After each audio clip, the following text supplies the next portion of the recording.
Welcome, metalheads. I've got a great one for you this week. I had an awesome time sitting down and talking with the death metal mom herself, Faye, the host of the Metalheads podcast. You'll want to listen to this one so you can find out all about her dirty sense of humor, where she got her nickname, the death metal mom, and as always, at the end of the episode, there will be the riff of the week, chosen by Faye herself. Now let's start the show. She needs no further introduction. Y'all all know her, Faye from the Metalheads podcast on Heavy Metal Philosophy. All right, Faye, welcome to Heavy Metal Philosophy. Hello, thank you for having me. And you have a podcast that I really enjoy listening to. It's so personal. That's why I really like it. What made you decide to get into podcasting? I think I really enjoy being a part of the metal Twitter community. I've met some amazing people on there, and I just thought, we have some great dialogues and conversations about metal. So I thought that, doing a podcast and getting people on to talk about it, it might kind of just sort of add to that community a bit more. And you were already working for This Day in Metal, so yeah, you just wanted another thing on your plate? Just wanted some more stuff because I'm not busy enough. I know the feeling, yeah. Yeah. As I was saying to you when we were talking about doing this show, it's like I really love how the community has such a different take on it. So, the Bangers and Mosh guys, it's like three lads getting together and having a good time with metal. And then, I'm doing like the philosophy stuff, and Lindsay's doing the history stuff, and yours is so personal. That's what I really like about yours. You have people on and you talk about their individual things. You talk about romance, and you had the Most Metal heart surgeon on most recently and talked about his job, being a heart surgeon and being a metalhead. And you had your mom on. I love those episodes with your mom, Thank you. She's a blast. You had Steve Tom Sawyer to talk about, racism in the metal community. Shout out Steve Tom Sawyer. I really like that really personal look into the community, really individualized look. Was that your goal when you started, or is it just kind of that's your style and that's how it happened? I think a bit of both, really. I essentially am a chatterbox. And I also love always been interested in the way people work. I'm a people person. I have what you would call a college degree in psychology. So I've always had an interest in that kind of stuff. And then sort of teaming that with my love for metal, because metal has a profound effect on people, sort of psychologically and physically sometimes. So I just thought I want to get, I want the human element of what metal is about and how it affects us as people, and, it affects us individually. So, I get guests on and we talk about their experience of the metal community and how it's affected their life. And so, yeah, I think it was intentional, but that's just because I am that way anyway.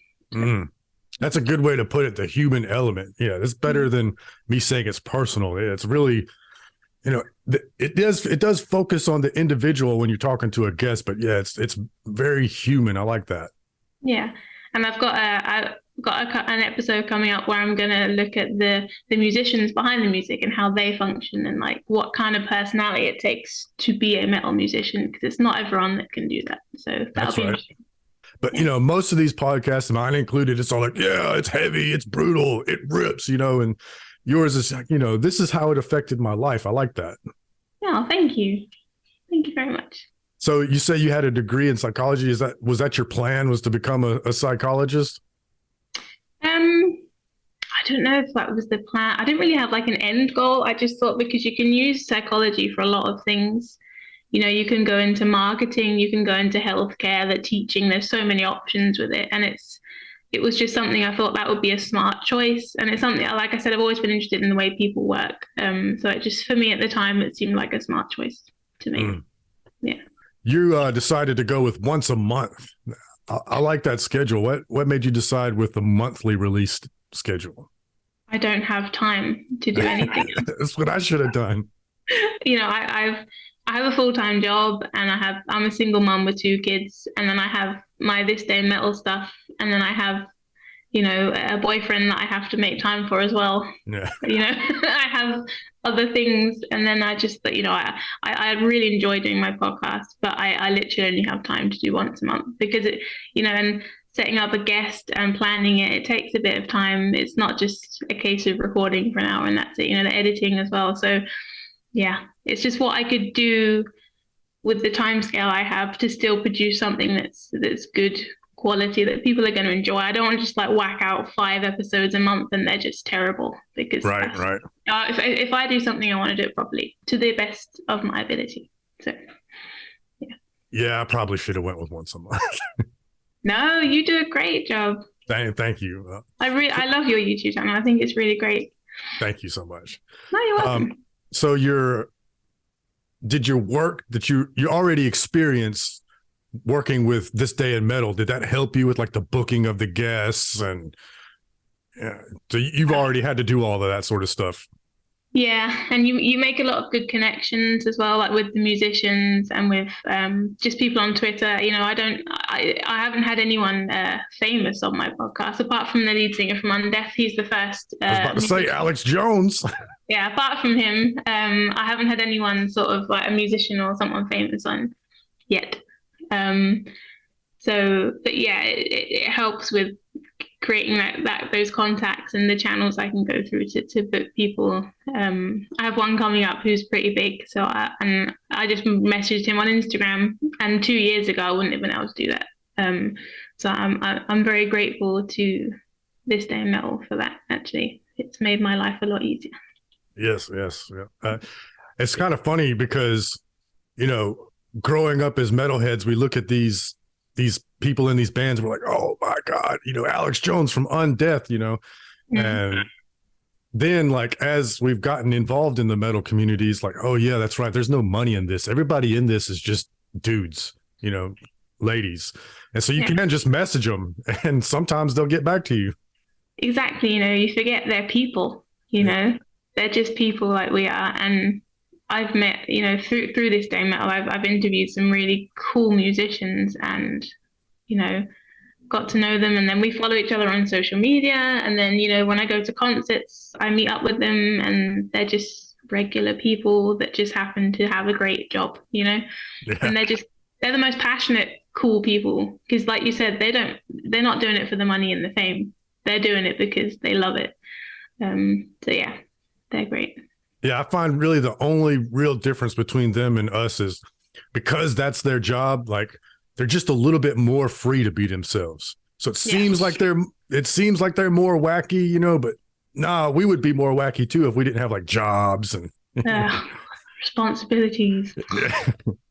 No, I agree. Like it's the dream, isn't it?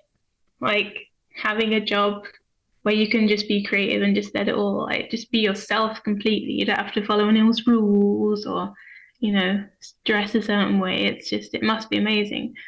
Yeah. Yeah. Working on it, Yeah, I feel that. I try to, at the day job, I try to put a little bit into it, but I, hold back a little bit. We don't want to run everybody away. See, I try to, but I'm an elementary school, I guess is what it would be the equivalent of their teacher. So I work with 6, 7, 8-year-olds most of the time. So I can't just rock off in my Jesus is a CUNT t-shirt. Do you know what I mean? Yeah, I definitely don't do that at work. Graphic death metal t-shirt. It's not. I wore my Hellripper t-shirt on Friday, and that was enough. They liked it. They thought it was cool, but I guess my colleagues, they were like pushing it a little bit. Yeah, I go with like Gojira, Black Sabbath. I keep it a little safe at work. That's a smart thing to do. I have like Mull t-shirts where they just have like these weird like graphic designs on. You can't really, unless they're a metal band, you don't know like by looking at it. So yeah, I can't really get away with that at work, unfortunately. Well, speaking of extreme metal, how did you get into metal in the first place? Ooh, I've always had metal in my life. My parents are both metalheads. My dad's more of a sort of heavy rock, sort of AC/DC. I grew up with AC/DC, Deep Purple, Blue Oyster Cult, Motorhead. And then my mom is more of a Rush is her favorite band, but she also likes new metal. And, I grew up with Linkin Park and Korn and stuff from her, and Slipknot. So I had a lot of stuff as a kid. So it wasn't like a forbidden discovery for you. Absolutely not. I've had it literally since the day I was born. So it's just always been there through good and bad and everything in between. So it's just a natural thing. The first episode with your mom was about, her experience during the new wave of British heavy metal. But you say she likes new metal as well? My mom loves everything. Like Rush is her absolute favorite band. Like you will not meet a bigger Rush fan than my mom. But yeah, she likes a whole range of stuff. New wave of British heavy metal. She's seen them all, been there from the beginning. She loves disco music. She loves 70s stuff. Yeah. So what's some of the new bands that she likes? That's a good question. I'm not sure. She listens to everything I do, and she listens to the stuff I talk about and the albums that I review. She reads all my reviews and stuff. But I think she just, she's a creature of comfort. So I think she sticks to the bands that she knows and she likes, that she grew up with. And yeah, that's fair enough. I'm going to ask her. Okay, good. Get back with me. That could have easily have been me. I could have easily have been one of those creatures of comfort. I listened to And Justice for All and Blackwater Park for the rest of my life. But, thankfully, working with Metal Digest and doing this podcast, like now I listen to new music as a matter of the job itself, and I'm the same way. Like I've got those albums where it's comforting, right? But because of my This Day Metal work, I get 80 plus albums a week in my inbox and press releases and stuff. So I have to listen to some new stuff, and I'm so glad I do, because the metal scene at the minute is just insane. It's so good. Yeah. I think it's the best time ever for metal. I agree. The live shows are kind of suffering with, like merch cuts and crap like that, but inflation. But as far as like the music, the amount and the quality, it's the best time ever. Yeah, I think it's a shame with the merch and like the venues taking so much of a percentage of it. I think that's disgusting. I really do. However, when I go to a concert, I sort of factor that in as like, I need some merch. Like, it's a part of it, right? So I went to see Revocation, and I think I spent about, what would it be in dollars? Like, I think I spent like $100 just on merch. So I couldn't like resist. It's a part of it, right? I did that at the last Undeaf show. I was already going to buy merch, but their van broke down, so they had to get a rental van. They were actually late because their rental van broke down as well. Oh no. And so I'm sure they're already struggling, and now they got to fix their van. Yeah. And so they put that out there, and I was like, I'm going to buy all of the merch. I was definitely going to buy like a shirt or two, but I was like, everything you got. One of each. Yeah. Oh, I did it like when I saw them in London, and the stuff they had is like some of the designs I hadn't seen before, and I was like, oh no, this is going to be expensive. I did not get the one with the big croc on the front. It's like that whole thing with Alex and the Crocs, man. I don't get it. That is also where I draw the line. But they had some really good stuff, and everyone I was with at the show as well, they bought like at least two because they had some really cool designs. So yeah. Well, speaking of Undeath and bands like Revocation, how did you get into the more extreme side? Because you're into like a lot of technical death metal, like. There's a leap from, growing up on AC/DC, Metallica, to going to Inferi, Mm-hmm. Oh, 100%. I remember the day I was 13 and I've been listening, like the stuff I've mentioned from my childhood, that kind of music. And then I was 13 and I got some money for my birthday. And I went straight to a shop called HMV in the UK, which is like music. And I went to the metal section and I was looking at the usual stuff I like sort of new metal sort of kind of stuff. And then I found the new releases bit, and it was Devil Driver with The Fury of Our Maker's Hand. And I thought, oh, that looks cool. I'll try that out. And I've never looked back. That album changed my life. I love that one. Yeah. It's so good. And I think from then on, I just got like a taste. I was like, oh, it can be more. Like it can get more aggressive. And it's very rare that I listen to music nowadays where I think, nope, that's too much. Because I think, I love it. I love it. And technical death metal, because I'm a drummer, it blows my mind that they can do that with four limbs. And I think it astounds me every time. And that's why I love it so much, because it's just like, wow, these people are so cool. So, yeah, I think it was that album that did it for me. Before Devil Driver, I had a teacher in high school, and he listened to Cold Chamber. And so like we would kind of sneak off and be like, yeah, check this out. We'd be listening to Cold Chamber. I thought, this guy is the most cool teacher ever. Mm-hmm. Well, he wound up like doing some things he shouldn't have. And I was like, maybe he's a little too cool. He's too cool for us. Yeah. Like maybe like you should restrain yourself a little bit, sir. Oh, that sucks. Yeah, I had a couple of teachers that I admired growing up, and I found out some stuff about them later. I'm like, oh no, not Mr. So-and-so. Oh, yeah. I hope my students don't do that when they grow up. Like, yeah, just don't do anything like super illegal and creepy, and I think you'll be fine. I try not to. At least not the creepy part, right? Yeah, that I'm not. No, that's true.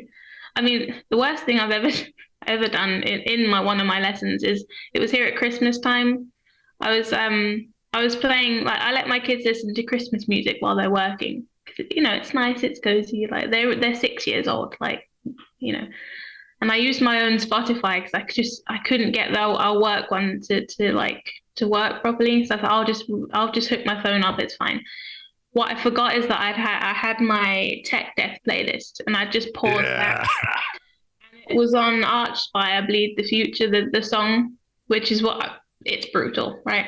And then that just started playing through the speakers in my classroom, and one of my students started crying. Oh man, that must have made you feel bad, but it's funny to hear the story. He started crying. I think it was more like the shock, because I turned the volume right up. So I was like, yay, Christmas, it's going to be fun. And then I think it was more the shock of it. And then I quickly stopped it, obviously. But yeah, I felt terrible. I really felt terrible. So yeah, they got a very quick glimpse into, my world. Hey, you may have started something. I interviewed Tom Coles. He wrote this book, Death Metal. It's got a pink cover, little white skull on it. It's awesome. But anyway, I asked him about his metal origin story. And he was in school, and they wheel out the TV on the cart, to show you a documentary, and it was about music. And one of the examples that they used for the more extreme side was Cannibal Corpse. And, all the other kids in the class were like, oh, and he was like, no, that's me. What is that? I need some more of that. Yeah, it starts at an early age. I think, you get a taste for it and you're like, oh, I need more. Like, 100%. My students, the one who cried was a little boy. Luckily, I'm friends with his mum, so I could explain it. And I was like, I'm really sorry. Like, I scared the crap out of your kid. Sorry about that. But one of the girls in my class, she actually was like, what was that? And I thought to myself, if she'd been older, I maybe would have like showed her some more stuff, because I think we need more women in metal. Like that just needs to happen. Agreed. But I think, at 6 years old, I'll wait a few years. Yeah, there's a graph in my YouTube. It's got so many stats and demographics, and the male and female demographic is like 97.5% male, 2.5% female. So that's probably like you and Lindsay and Lou. Shout out Lou. That's it. We're just here. That's we're repping the entire metal scene for females. I mean, it is a sausage fest, the metal community. It just is. I mean, luckily, 95% of the guys I interact with are really lovely, just normal. Like, there's no awkwardness. There's no comments about, oh, well, you're a girl or anything. It's. I feel comfortable most of the time. So, but we need more women. Absolutely. 100%. Let's see. How would I say this? I just would like to see more women in the scene. Let's put it that way. Yeah, me too. And like, if I ever see like younger women, teenage girls showing an interest, I'm all over that. I'm giving them music recommendations. I want to encourage it because I personally have a lot of male dominated hobbies. Like I'm a car nerd, gearhead, petrol head, whatever you want to call it. That's also another very sausage festy kind of environment to be in. And then there's the metal scene. So I really want, it's for everyone. It's not just for men.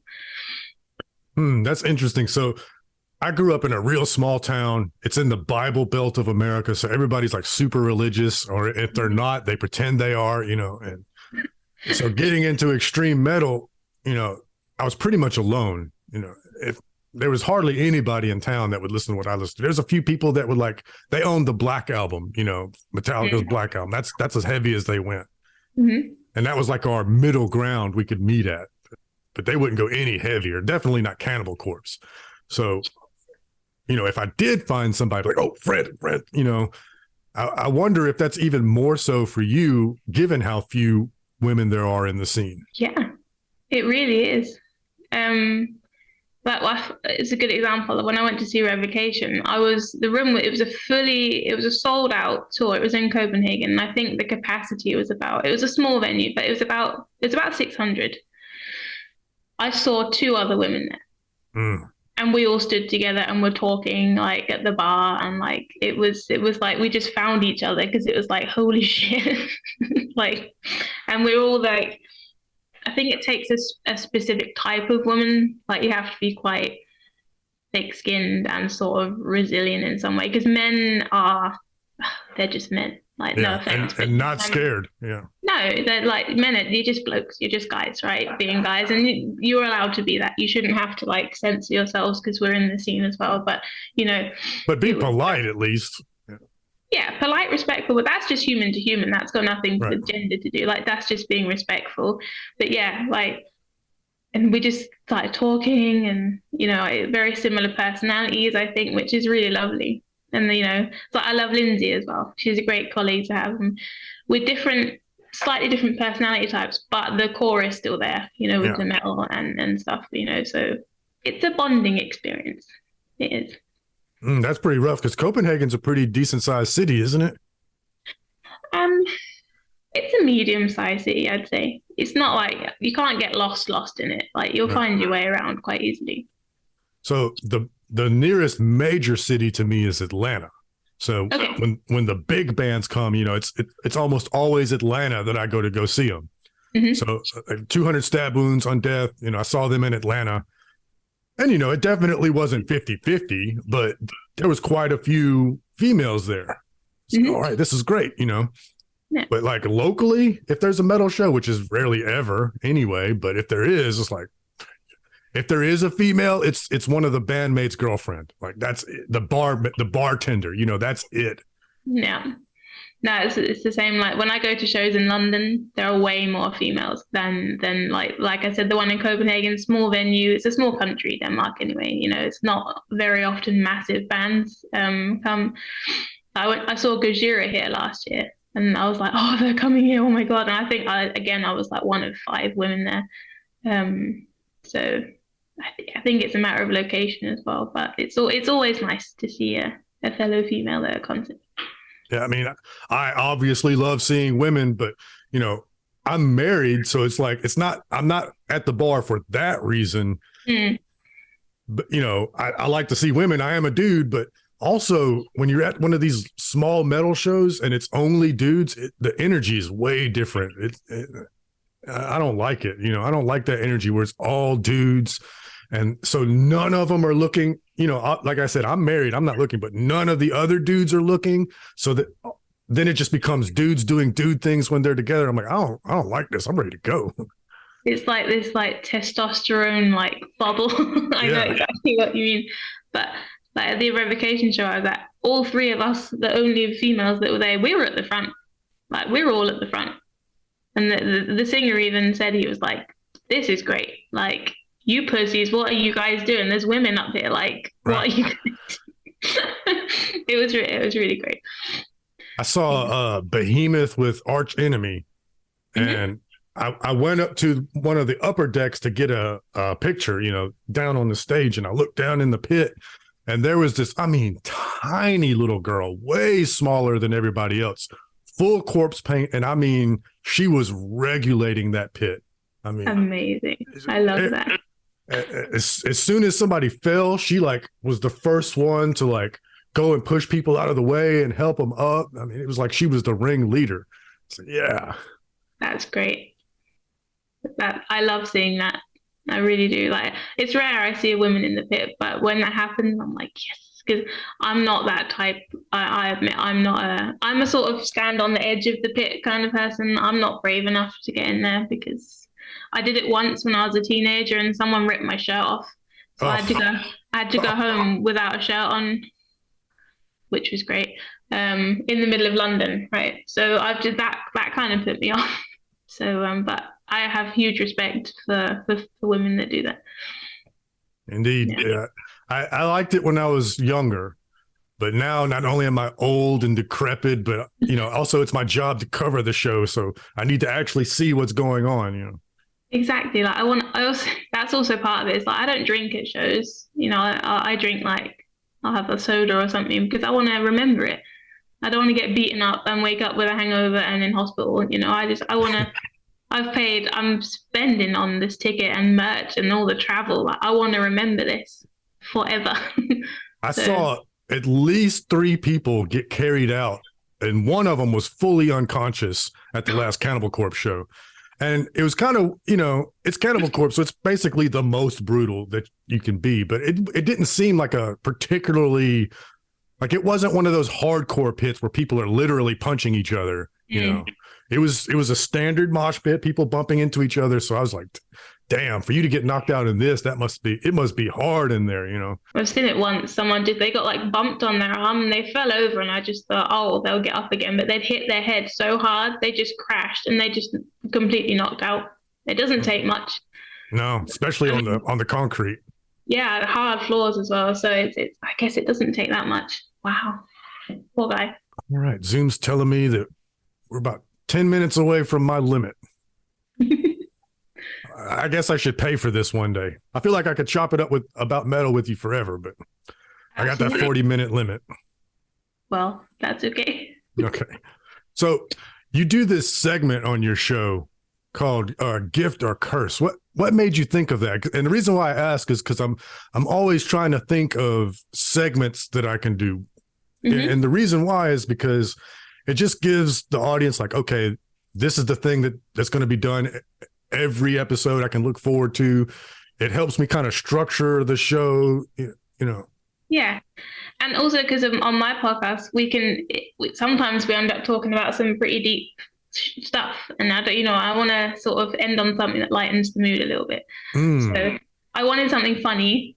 That was the key thing. And then I was just Googling ideas of like podcast segments and I came up, what was it? Another podcast. And I listened to one of their episodes. I can't remember the name of it now. That's a shame. And they did this segment. They didn't call it Gift or Curse. They called it something else. And I thought, I'm stealing their idea technically, but I don't want to steal the whole thing because that's just plagiarism, right? So I thought I'll rename it. So I've called it Gift or Curse. And I just thought it was funny. Like, it's something to lighten the mood a little bit because I want it to be entertaining as well as sort of informative. Well, I like it. I think it fits your show because so let's take it, for example, another one of those kind of questions. The internet loves that fuck, marry, kill question. And it can be funny, but it's it's juvenile, and that's fine. It can be funny, like I said.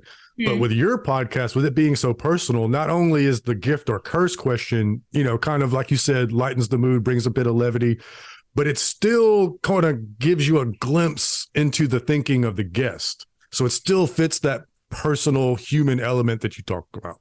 Well, I'm glad you noticed. I tend to tailor the things that I think of 5 things that they have to choose between. There's one recurring one, which is for everyone. If they know, but I try and tailor it slightly so it's more relevant to the person I have on. Like my mum's one, I picked ones that I knew would just trigger her. So that was hilarious. Sorry, mum, I love you. But yeah, I try and do that. That one question, I can't decide if I like it more when you ask it to a male or a female. I think like I love it because if it's a man that I don't know personally, like the most metal heart surgeon, Bill, lovely guy, but I don't know him personally. We're not friends in that respect. Like I know him from Twitter, so they tend to give very logical, very cool, very nice answers. But if it's a guy I know and I'm friends with, they give the funniest answers. Like it cracks me up. It's a really funny one.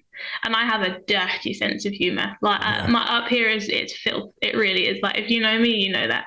So I had to get that in there a little somewhere. Well, if y'all want to hear the question I'm talking about, you need to subscribe to Faye's podcast. Why don't you tell everybody about it and where they can find it at? Well, it's called the Metal Heads Podcast, 3 words, and it's on all available most podcast platforms, Spotify, Apple, Amazon. To check out Twitter, Instagram at MetalheadsPC. Yeah. And I'll have all of those links in the description, so definitely make sure you check that out. Awesome. Thank you. Oh, whoa, whoa, whoa. We're not ending the show just yet. I have to edit something in thanks to one of my own blunders, but it will be right there at the end. Continue listening for this week's Riff of the Week. Thank you for being here. I really appreciate it. Oh, thank you so much for your time. It's been a blast. Yeah, it was fun. Yeah. Well, once again, thank you. Good luck with the podcast. I look forward to the next episode. And I hear you've got some exciting things coming. Yeah, I think so. Thank you. Before we go, I did mean to ask you this. Where did your nickname come from? The Death Metal Mom. Where did that come from? Oh, that was I was trying to find a Twitter handle that that described me. I was like, what 3 words describe me? And, my kids are my world. And then I love death metal. So I thought Death Metal Mom. There you go. Perfect. Well, yeah. All right. As I alluded to earlier, I made a big mistake. I got so wrapped up in my conversation with Faye that I completely forgot to ask her what the riff of the week this week should be. I had already asked her prior to recording via our direct messages to pick the riff of the week. I just didn't ask on camera. That's my bad. But she messaged me her riff of the week. She chose Wretched Fate from their new album, Carnal Heresy, Utterances from the Inhuman Tongue. And as I told her, oh man, great minds think alike, because that one was on my top 5 this week. If you're on YouTube, you can just click right here and it'll bring you right to my top 5. And if you're not on YouTube, no worries. All the links will be in the description, not only to the top 5, all of my stuff, but also all of Faye's stuff. Make sure y'all go check out the Metalheads podcast. But most importantly, read philosophy, listen to metal. I love you. Thank you. You too. Bye.